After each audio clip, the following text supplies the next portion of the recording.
राधे राधे दोस्तों, आप सभी का मेरे चैनल में बहुत बहुत स्वागत है। दोस्तों, श्रावण मास के शुक्ल पक्ष की एकादशी को पुत्रदा एकादशी कहते हैं।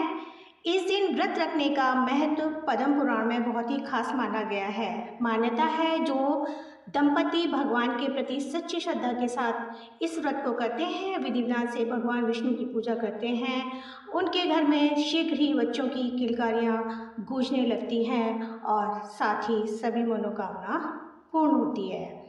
आइए आपको बताते हैं पद्म पुराण में वर्णित पुत्रदा एकादशी व्रत कथा। सावन पुत्रदा एकादशी व्रत कथा इस प्रकार है।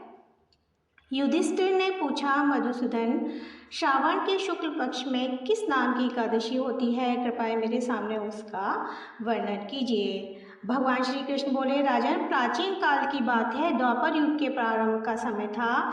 महेशपतिपुर में राजा महीजित अपने राज्य का पालन करते थे, किंतु उन्हें कोई पुत्र नहीं था, इसलिए वह राज्य उन्हें सुखदायक नहीं प्रतीत होता था। अपनी अवस्था अधिक देख राजा को बड़ी चिंता हुई। उन्होंने प्रजावर्ग में बैठकर इस प्रकार कहा, प्रजाजनों, इस जन्म में मुझसे कोई पातक नहीं हुआ। मैंने कोई पाप नहीं किया।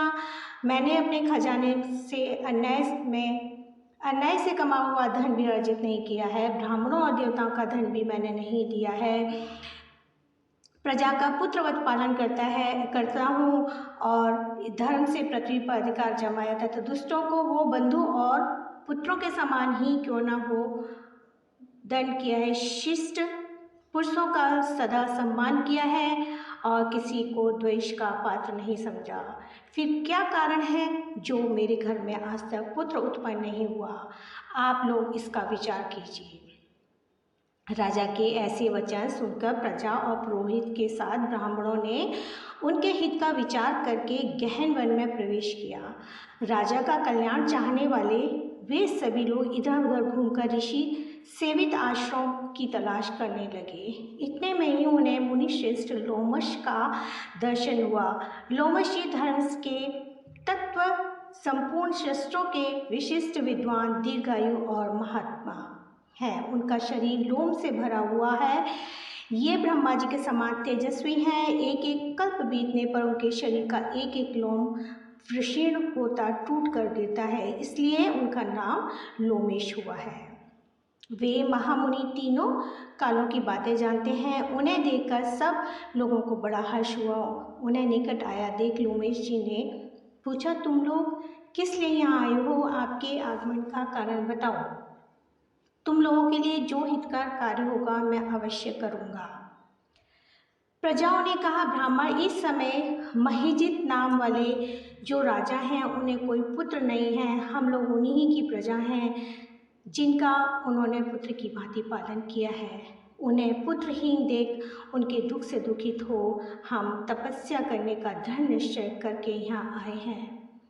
हे द्विजोत्तम, राजा के भाग्य से इस समय हमें आपका दर्शन मिल गया है। महापुरुषों के दर्शन से ही मनुष्यों के सब कार्य सिद्ध हो जाते हैं। मुने, अब हमें उस उपाय का उपदेश दीजिए जिससे राजा को पुत्र की प्राप्ति हो।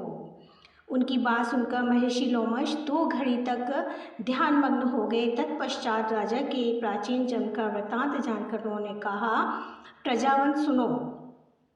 राजा महीजित पूर्व जन्म में मनुष्यों को चूसने वाला धनहीन वैश्य था। वह वैश्य गांव-गांव घूमकर व्यापार किया करता था। एक दिन जेठ के शुक्ल पक्ष में दशमी तिथि को जब दोपहर का सूर्य तप रहा था, वह गांव की सीमा में एक जलाशय तक पहुंचा। पानी से भरी हुई बावली देखकर वैश्य ने वहां जल पीने का विचार किया। इतने ही वहां बछड़े के साथ एक गाय भी आ गई। वह प्यास से व्याकुल और ताप से पीड़ित थी, अतः बावली में जाकर जल पीने लगी। वैश्य ने पानी पीती हुई गाय को हंकार कर दूर हटा दिया और स्वयं पानी पीने लग गया। उसी पाप कर्म के कारण राजा इस समय पुत्रहीन हुए हैं। इसी जन्म के पुण्य से उन्हें अकटक राज्य की प्राप्ति हुई है। प्रजाओं ने कहा, मुनि, पुराण में सुना जाता है कि प्रायश्चित रूप पुण्य से पाप नष्ट हो जाते हैं, अतः पुण्य का नाम उपदेश दीजिए जिससे उस पाप का नाश हो जाए। लोमेश जी बोले, प्रजाजनों, श्रावण मास के शुक्ल पक्ष में जो एकादशी होती है वह पुत्रदा के नाम से विख्यात है।